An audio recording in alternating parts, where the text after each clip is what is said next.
take it away, Bronwyn. We're ready. Okay, so a completely shift of mode, I guess. Thank you everybody for coming along today to this webinar. You're in for a real treat because I find generally that people, my audiences are really surprised by what I share about this, the disruptive demographic, we call them. So a little bit about me. My name is Bronwyn White and I formed a company about a year and a bit ago called New Young Consulting. And New Young is a marketing and insights agency that specialises wholly and solely in the over 55s economy. And the reason that I've gone into such a niche market is you're about to actually see all those reasons. The opportunity is enormous. It is one of the greatest untapped opportunities of our lifetime. And if you are looking for growth, or are you looking to advise your clients on growth in the next 5 years or so, you simply cannot afford to ignore this market. And I'm going to throw some pretty serious numbers up at you today. And hopefully what I hope to get out of this is that you all walk away thinking, whoa, or taking one thing back to the office, or, you know, one thing back to the client. And I really want to change the perception that you might have about this particular demographic, because they are so sorely misunderstood. Now, just a little bit more about our company. We sell market intelligence reports.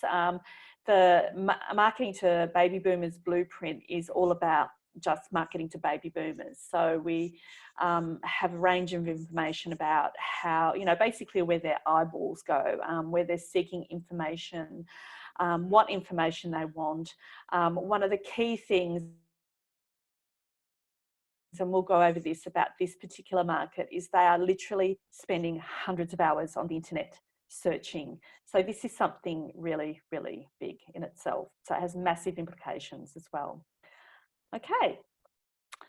I'm going to go through a few little basic stats here, and I try not to bore you with big charts and boring market research numbers, but there's a couple here that I really need to show you to frame the situation and just frame exactly what is going on with these guys.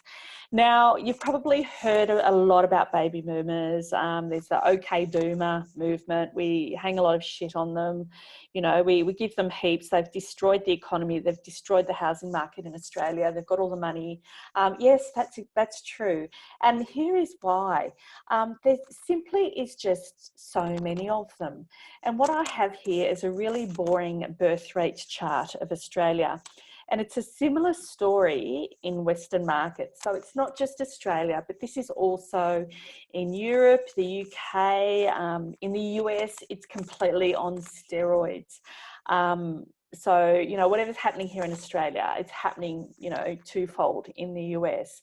So what the baby boomer generation is that basically what happened after World War II, all the soldiers that fought in World War II, they'd been away for years. They'd been away from their wives and girlfriends for many, many years. So what we had is a situation where millions of soldiers went home back to their wives and girlfriends. So what do you think happened? The entire world shagged at the same time. So basically what that meant is that there were lots and lots of babies being born, hence the baby boom. Now, some of us learnt this stuff at school, but as I roll out this message, I'm becoming increasingly aware that some of us did not learn this at school. So if you have a look there at the post-World War II baby boom, you can see the rise in population. Now, what is happening now is that this group of people who were born at this time are about to retire, or they've already started retiring. So what we have is a large volume of people retiring. There's much more to this story. And what I talk about is that this truly is, for marketers, a once in a lifetime opportunity. And the reason for this is because of the contraceptive pill. So you can see in the late 60s, when the pill was introduced, that the birth rate experienced a rapid decline because basically the world could shag and not fall pregnant. So this is the reason it truly is a once in a lifetime opportunity, and we will never ever be here again. So we've got the perfect storm of large volumes of population with more time than any other demographic or generational cohort because they're retiring or semi-retiring, and more money than any other generation. Now here we have it. Is another boring chart where we can show you exactly where Australia's money sits. A lot of us are really seduced by the millennial market, but you know, if there are any millennials sitting on this webinar today, I'm sure you will agree with me that generally speaking, you have no money. That's just the way it pans out. Unfortunately, Australia's household wealth and spending power fairly and squarely sits with the over 50s market. So I'm just going to repeat it. We have a large number of people with more time on their hands and more money than anyone else. So this is the perfect marketing advertising storm for a whole range of verticals. So we're seeing huge growth in, well, up until a few months ago in the travel vertical.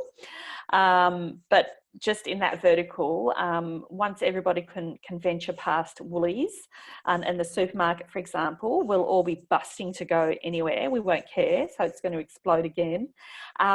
In housing, in cars, in auto, health and beauty, women. So there's a whole heap of growth markets available to this demographic. So I've got some stats out of the US here, and I've got this, another boring pie graph, but just have a look and see where the consumer spending in the US sits. I think we've got it slightly wrong, haven't we? Most of the spending power sits with the over 50s. Again, they have all the money. Herein lay the big problem. What can you see there? There is something seriously wrong. So what we see is potentially age biases in ad spending. We see a lack of evidence-based decision-making in our ad spending and marketing spend by not only agencies, but companies. So we're seeing an overwhelming amount of marketing and ad spend being spent everywhere except for the most profitable markets. Only 10% of advertising dollars is spent with the wealthiest sector we have. If you take anything from this session, you must remember this. Now I want to talk a little bit more about these the baby boomer generation. I'm just going to switch my controls here. And a little bit about who they are, because I think we get very mixed up with, you know, the older generation. We kind of, you know, market to them as though they're, you know, a bunch of old farts, they're boring, they have no fun, they're tight with their money. That was the case with, say, the silent generation, those in their 70s and 80s right now.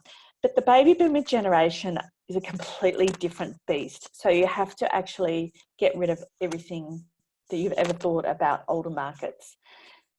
We've got a generation, for example, that has invented disco. Now that's pretty fun. Loads of firsts for these guys. We've got a generation of people, consumers, who, for example, were traveling way before the internet. They were traveling the globe before TripAdvisor, before Instagram, before review sites, before Google review. And if they wanted to find out what was at a destination, they just literally had to get on a plane, fly overseas, walk out the other end. Now that instills a sense of adventure into a person or a traveller that we will never see in any other generation.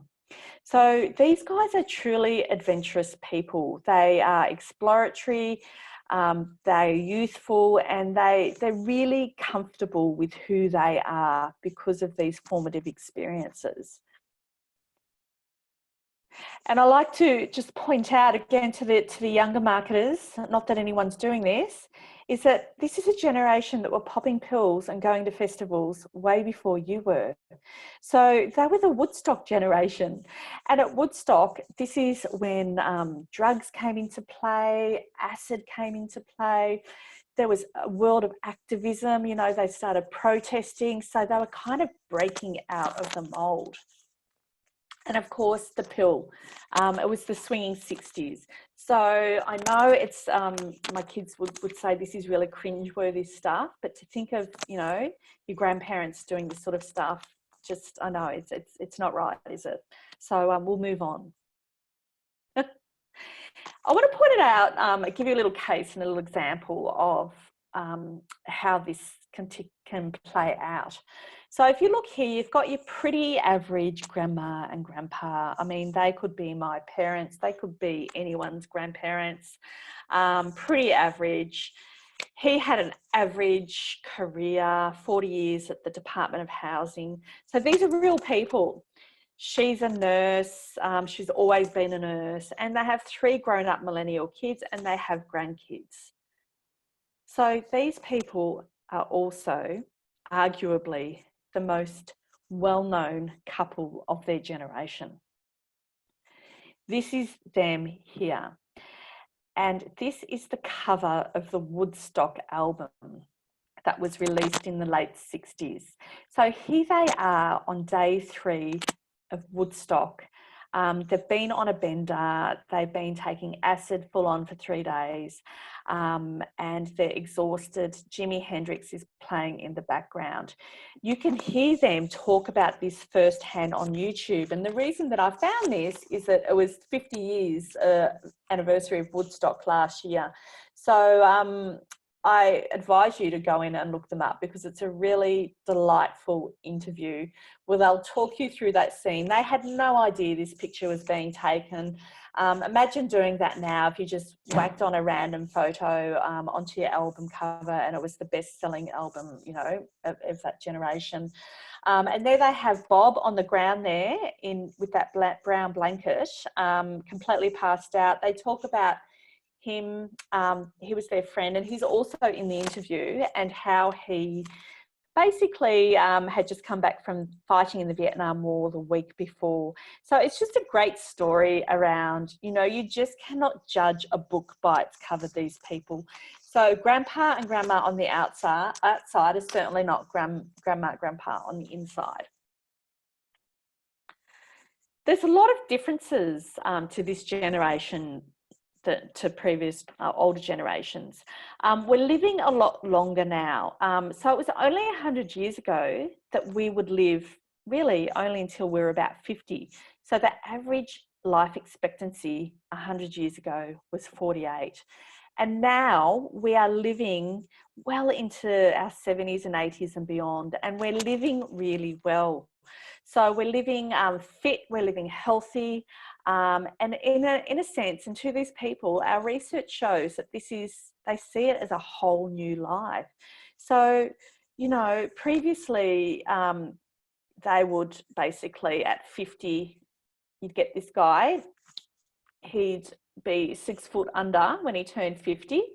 And now he's just taking off. He's traveling the world. He's starting new careers. The startup numbers in this generation, it's huge. They're doing courses. They're doing the things that they've always wanted to do. So they're just a generation that are really completely excited about their future upon retirement. And yes, they're spending. I've got a little comparison chart here, just, you know, and this is something that you could potentially print off and put it up on your desk.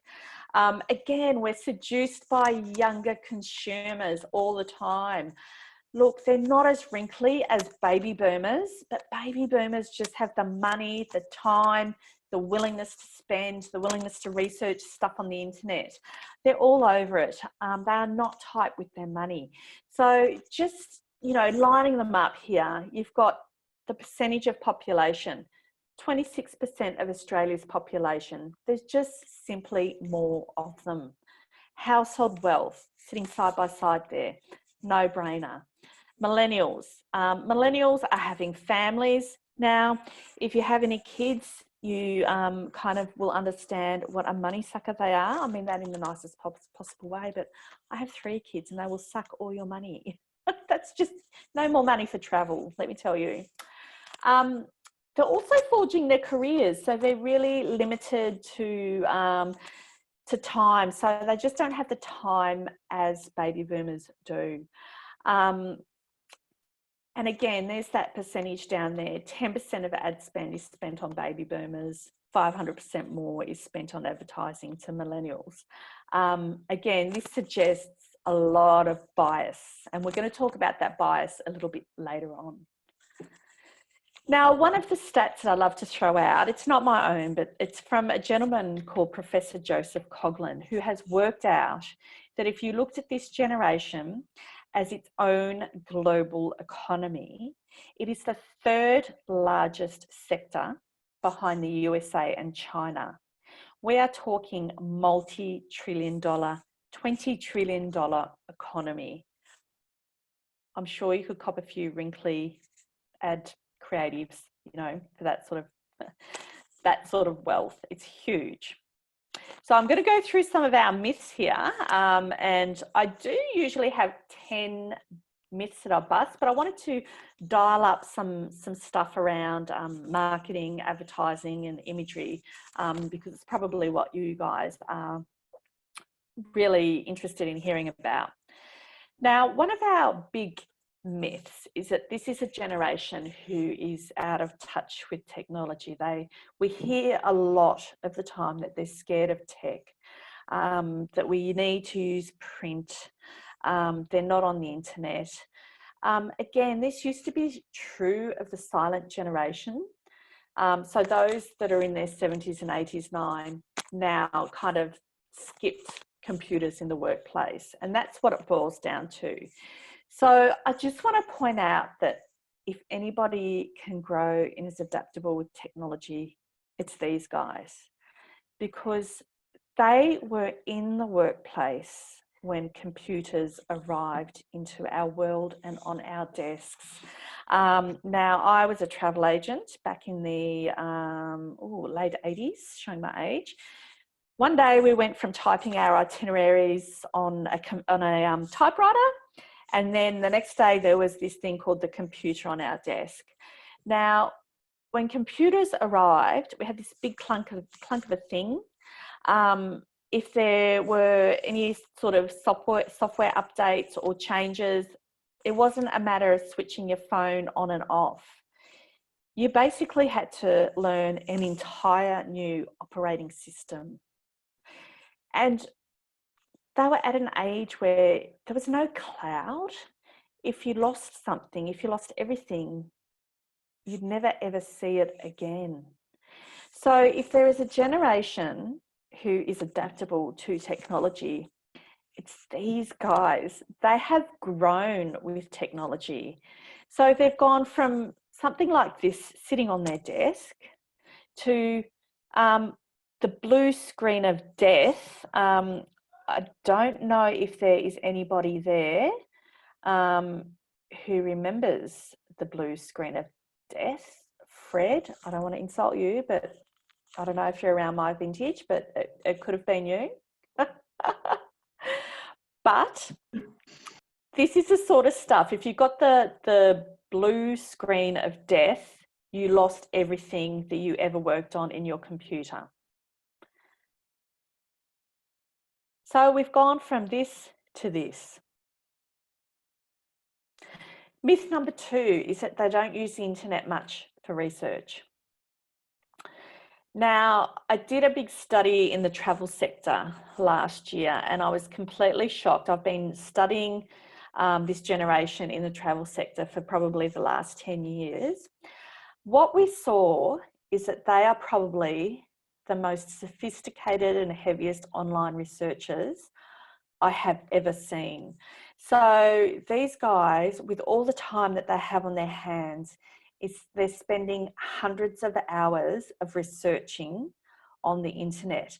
So if it's a vertical like travel that is high involvement, they will kind of be in a perpetual state of research. So they'll just always be on.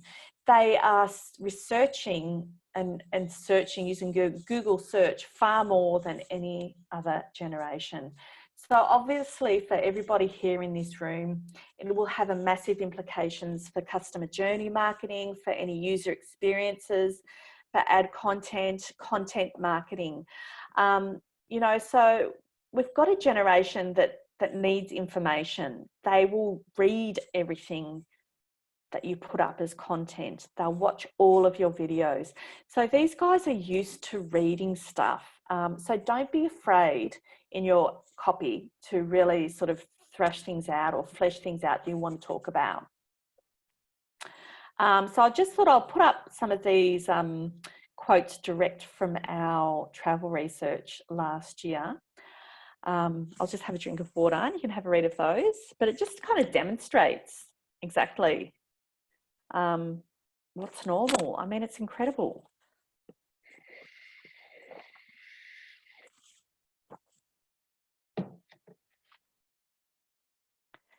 So obviously for these guys, it's all about content. I noticed Ben touched on video. Now this, again, this was something that really surprised me, and it continuously surprises us, you know, with our ongoing research. We have massive YouTube searches. They're on YouTube because they're just on search, generally speaking, reading your stuff. They also have discovered YouTube over the last couple of years. And what's really exciting is that they won't click off your ad after 3 seconds if it's a topic that they're interested in. They will watch your ad all the way through. So again, this is a total no-brainer. So again, dialing up that content. I just want to remind you, we've got a generation of people here who have been advertised to for the last 30 or 40 years. They have really high BS radars. So when it comes to content, you know, they will appreciate really awesome, unique content.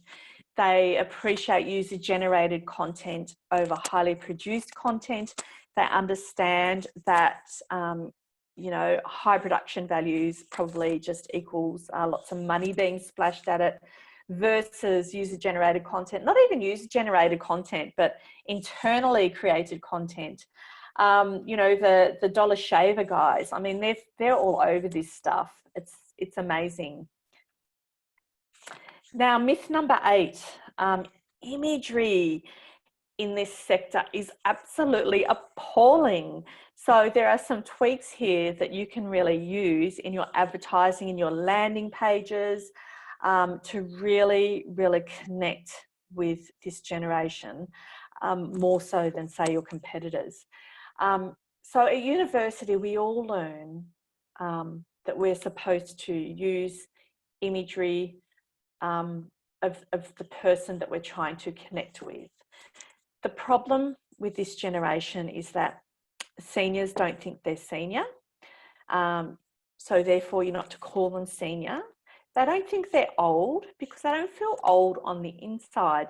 They feel youthful and adventurous. And there's a real discrepancy between the chronological age and the perceived age. So images like this lady, you can't use them anymore because they just won't relate to it. They'll just go, oh, bunch of old people, you know, I don't look like that, even though they do look like that.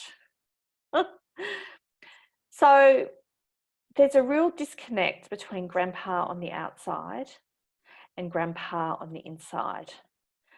So you need to start talking to grandpa on the inside because grandpa thinks he's hot. Okay, he does not think that he looks like this old guy on the left. So images are really, really super important, as I keep saying. What we see in a lot of imagery and even in ad copy about this generation is really geriatric, condescending, old. You know, we're putting them out to die. So, you know, we need images that are fun. You know, on the left here we have grandpa with his grandson down at the beach. I mean, it could be travel, it could be an advertising a hotel. I don't know what, I just got this from iStock. But this is a great way to start portraying images that really connect with their lifestyle. Because what comes out over and over in our research is, you know, there's the number one thing that's most important to them is their grandchildren.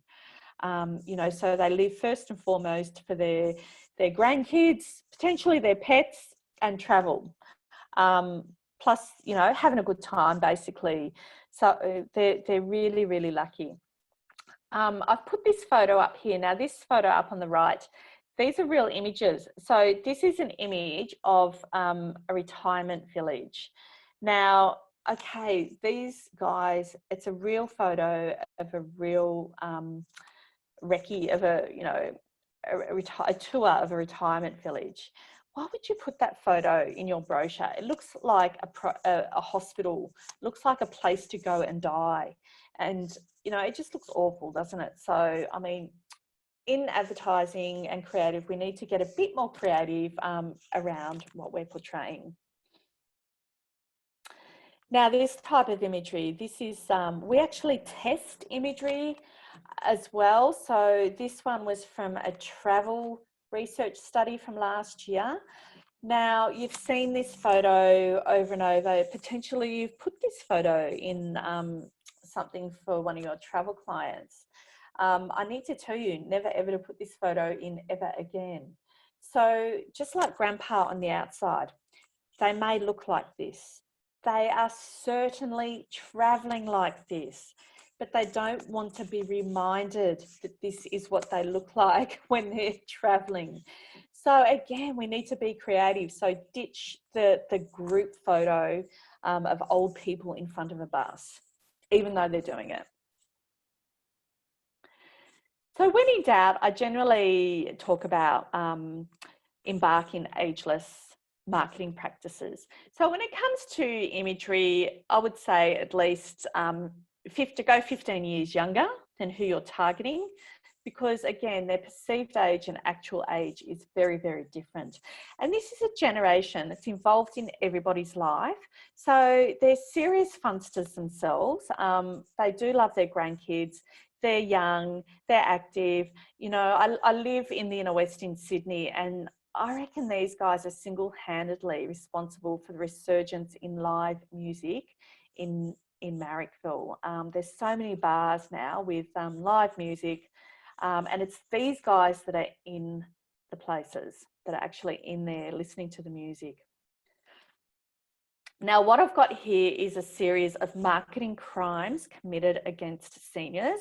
So I have taken out a few images of actual advertising that is happening right now on actual products and services targeting this age group. So these are the types of images possibly you're guilty of putting into some of your campaigns. These are contrived, implied, and stereotyped. Do not use them anymore. Our market hates them. You will not get their money if you are using this type of imagery. This one here was a cruise. That's just, I mean, let's not talk about cruise right now because, you know, they're in a really bad space. This one was advertising. It's actual a slider on a website for a retirement. They call them the retirement living villages. So they're not sort of old people retirement homes. They're actually sort of, they call them lifestyle villages. They're like luxury resorts basically. So they have these lifestyle villages now that come with a massive pool. They'll come with tennis courts. They come with a bar, wine time, you name it. So they're just like, you know, full on luxury resorts. but for the over 50s, and you can live there all the time. Now, this was on their slider, and what it says to me is when you turn 50 or 60, you become invisible. And this is, again, the stereotype. How often do you hear about the woman that becomes invisible at a certain age? This screams invisible woman. So again, mixing it up, invisible woman going away to die at a retirement village. No, we don't want her. We want someone vibrant who's doing Zumba, who does yoga, who goes for long walks. This is who we need to talk to. Again, this one was for car insurance. Now, I know that women make 80% of women are making insurance decisions in the household in this age group. And again, this says beige man stereotype. Do not use this type of image. This is who we're targeting when we're marketing. Again, we're losing the art of evidence-based marketing. You don't have to go far to find these stats that support the fact that 80% of women are making the purchasing decisions in these households. Here is another one for superannuation. So basically, it was about retirement and superannuation. It was a super fund wanting to promote their fund. Again, retirement is a time of excitement. It's a whole new life. Again, this is a couple that kind of look like they're about to wither away and, you know, go off into the sunset. Why can't we use something like this? Because upon retirement, this is what they're doing. They're traveling, they're going to vineyards, they're just having a really good time. So again, briefing is key. Now, you guys are ad agencies. So what I am seeing in the research and amongst a lot of my clients is a real disconnect between the actual client and also the agencies. So there's a lot of messages being mixed up and missed in briefings. So make sure all the staff is across this stuff, especially for younger marketers too. And it's just because we're all a little bit guilty of marketing to ourselves. Language and words, don't finish them off. These are the sorts of words that come through over and over again. Again, if you're looking to improve your landing pages, use this type of text. It's all about, you know, that brand new life and all the things that they've always wanted to do. You know, this is the beginning. Now, I'm not man bashing at all by any means, but this is, again, it's just a fact, and there's plenty of research that backs this up, that the female of the household in this age group is making all of the most of the purchasing decisions. And what we're seeing in a lot of agencies is that there's a real gender blind spot. You know, boomer women are high numbers. They're making 85% of purchasing decisions for their own households. But they're also spending and making decisions on behalf of other people's households. So extended families, the in-laws, their parents around caring. So they're a real power base that you need to start connecting more and more with. Now, this little quote here, if there is a disconnect between how marketers view boomer women and how these women perceive themselves, it could be because 97% of all creative directors are male. So we're still seeing the world through a male lens. And I think at the very beginning of this webinar, we talked about how, generally speaking, most people at these events are male. So guys, you have to get in the heads of a 60-year-old woman. Go on, do it. Easy said than done, which is why you need to rely on evidence and research. So these women are so influential, you know, that overwhelmingly, they basically all feel like, you know, marketers do not understand them. They want to see more balance in marketing and ad campaigns. They want to see strong, active, fearless women, because that's exactly who they are. So here's a few tips on how to actually do it. So really, you know, whatever you're doing, you need to appeal to that inside sense of adventure, the curiosity. You know, there's a real renegade energy about this group of women, and just don't imply that they're ready to toddle off into the sunset. You know, they'll get really angry and they'll buy off your competitor. You know, show them in a variety of roles. So, you know, a lot of grandparents have a major role in looking after their grandkids. So they're involved in so many different aspects of life. Don't always show her with the husband. Show her with the grandkids. Show her on her own. In fact, the divorce rates in the 50s and 60s age group is the highest out of any generation. 90% of those are actually driven by women. So I'm going to leave it at that. Thank you, everybody. I'm really, really happy that you stuck with me today, and I hope that you have learned something. So ready to take questions if anyone has anything. Thank you so much, Bronwyn. That was really insightful. Who knew talking about baby boomers, we were going to be talking about sex, drugs, and rock and roll so much. That was surprising. So I think probably most of us are millennials or Gen X here today. So I think it's really good to be breaking down those stereotypes tonight. We've all probably learned a lot. So yeah, as Bronwyn said, if you have anything you'd like to ask Bronwyn or Paul or Ben, please pop it in the chat box below. Can I just be cheeky and get the first question in here? Bronwyn, that was fantastic. I was actually smiling the whole way through that. There were so many great insights.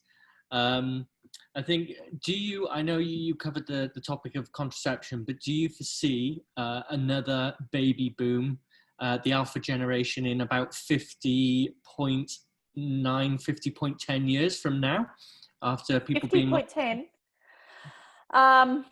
So what do you mean?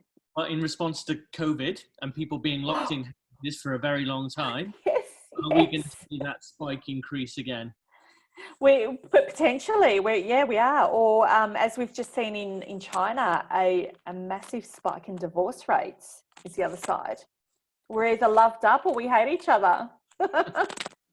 Or both. Or both, yes. Have we got any questions, Kirsty? No, we've got a thank you. Terrific presentation, lots of great information, Rick says. Thanks, Rick. But it looks like everybody's pretty quiet tonight. I'm going to go ahead and think that's because Bronwyn covered everything. Everything there's to know. I hope so.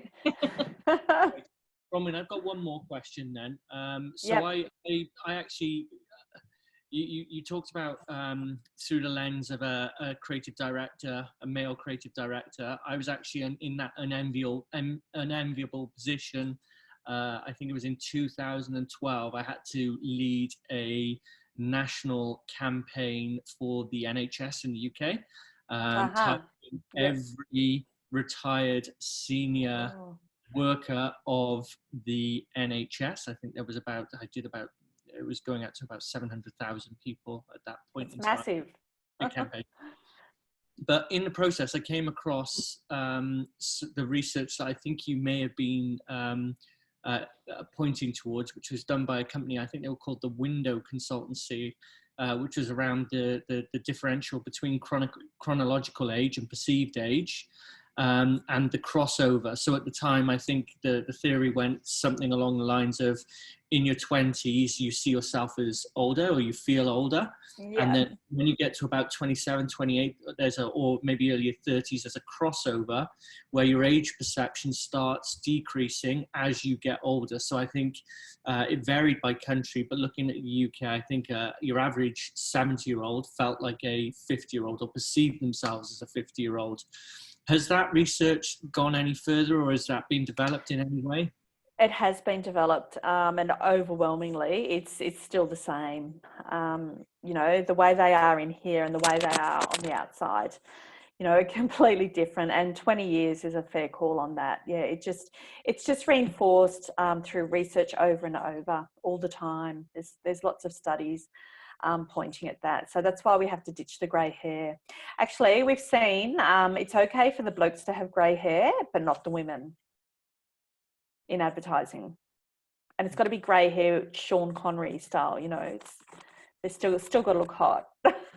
There's a fine line that we've got to try and cut through. Yeah, fascinating. And also, another part of that research that I saw was around the way that you communicate as well, because they're I'm thinking back here nearly 10 years, but what we had to do was older generations. This is what the research showed. They like to think that they were more logical in their decision making, so we had to appeal to a more logical, considered frame of mind in terms of our messaging and our offer. But ultimately, when it came back to it, it was still an emotion-led decision. They just wanted to think they were more emotional, more logical. That's so true. That's so true, Paul. And quite often in marketing, I advise, you know, to kind of talk to them as peers. For that reason. So yeah, definitely that's how it goes, because again, you know, they think, oh, well, you know, we've been advertised to, we know what they're trying to get at. Yeah, so that still is the case. Excellent. So Kirsty, have we got any more questions?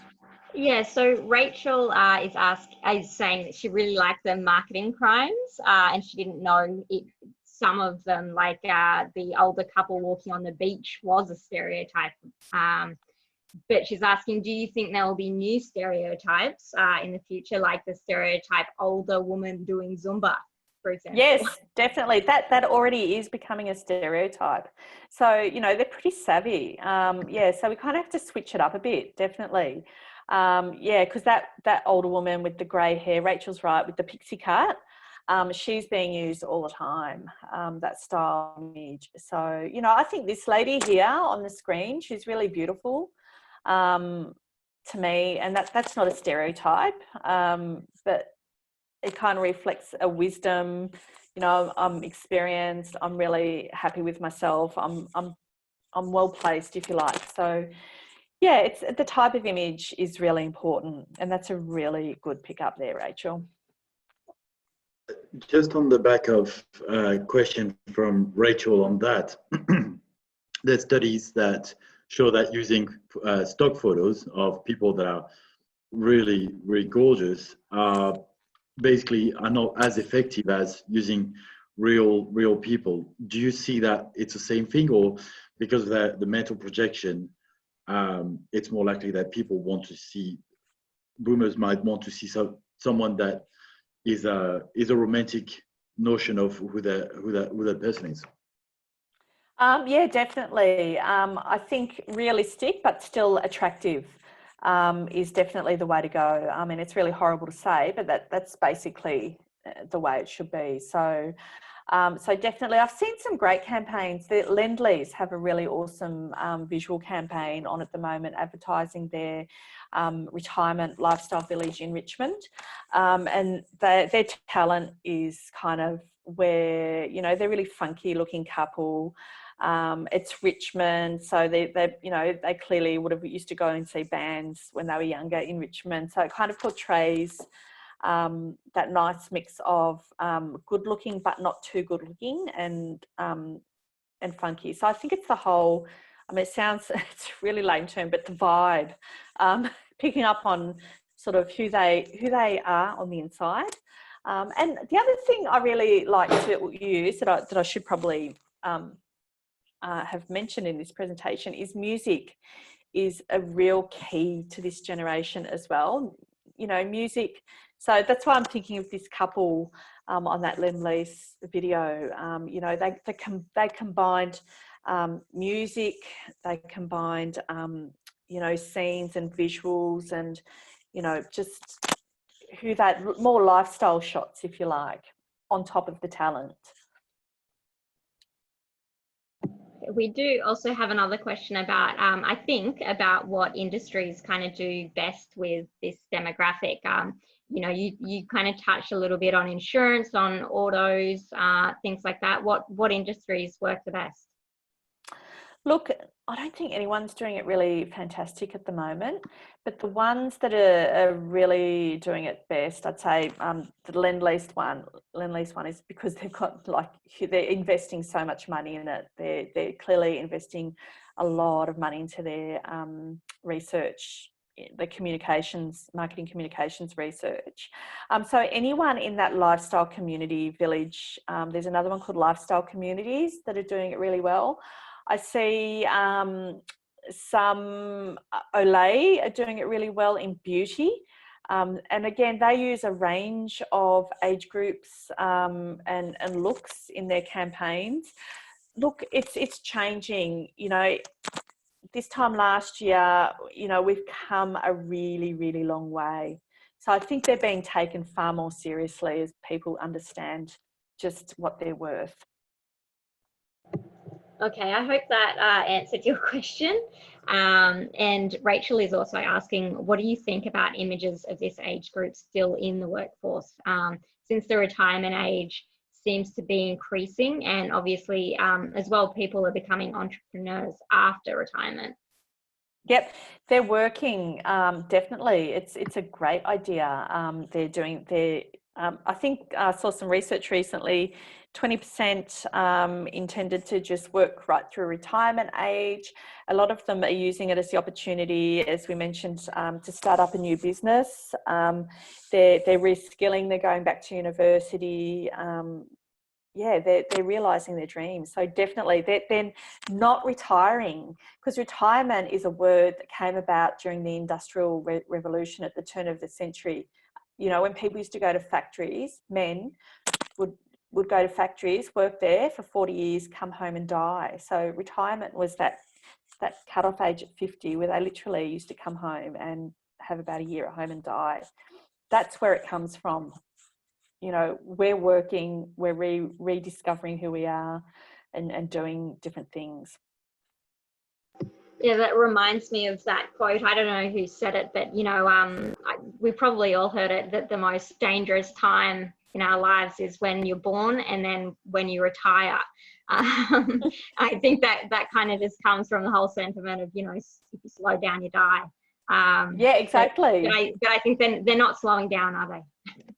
They are not slowing down. And, you know, we do a lot of qualitative research around these guys, and, you know, they're doing things, just dialing up, doing things that I've always wanted to do. I interviewed a 67-year-old gentleman who was doing his first Melbourne Marathon. He'd always wanted to run a marathon, so he trained for a marathon. So they're doing extreme sports because they've got the time to train for this stuff as well. So they're not stopping, definitely not. That's not all of them, I mean, but yeah. Hey, Bron. I have a question on, maybe not on extreme sports, although if you go kayaking or paragliding, there'll be heaps of blokes smack bang in the target audience. Incredible. Absolutely. One question I had in the activities is, have you any stats on volunteering? Because I'm seeing a lot of people going, right, I've got time now to volunteer for maritime rescue or self-life saving and things like that. Yep. Is there stats around that? Yep. Oh yeah, no, you're definitely right, Fred. It's coming through loud and clear in our research, particularly our qualitative research. You know, they've got time on their hands. So first and foremost, their commitments to do with the grandkids. So, and if they've got time outside of that, they will definitely volunteer. You know, I spoke to another respondent not long ago who had done an expedition cruise a couple of years ago and saw firsthand what was happening to the Antarctic. So she's come back and she volunteers for Greenpeace. She's gone on to activism again. It's something she did back in the 60s. So definitely volunteering is a big part of who they are and how they'll fulfill themselves. It's a real growth area. Thank you. One question that's come through privately. So it's how price sensitive are they? Yeah, that's just the general question. How are they price sensitive? How do they deal with different pricings? Great question. And again, this is something that is probably a leftover from the previous generation who had kind of hang-ups from the Great Depression, and rightly so. These guys, you know, they're kind of like everybody else. They seek value for money. So they're willing to fork out big money on something like an expedition cruise. It's $30,000. And then they'll go and stay in a Best Western hotel. So, you know, for these guys, it's all about value for money. And I think I saw some, well, I saw some research in the US recently about, in the US, the average millionaire is aged over 60, but they still shop at Costco and Target. So they'll splash on some things, but, you know, they just don't want to be ripped off. But they'll, you know, it's all about value for money for these guys. So thank you. Does that answer? Perfect. Okay, thank you so much, Bronwyn. That looks like it's all the questions that we have tonight. If anybody thinks of anything else, of course, you can of course message Bronwyn there. Her email address is up on the screen, or of course you can message Paul at inmarketingwetrust.com.au as well. So thank you so much, Bronwyn, for your time today, and thank you everyone for joining. Obviously, don't forget to sign up for our next webinar on smart bidding with Mariana Valdez at Google. So thanks so much, everybody. Bye. Thank you. Thank you. Thanks for sticking around. Bye, guys.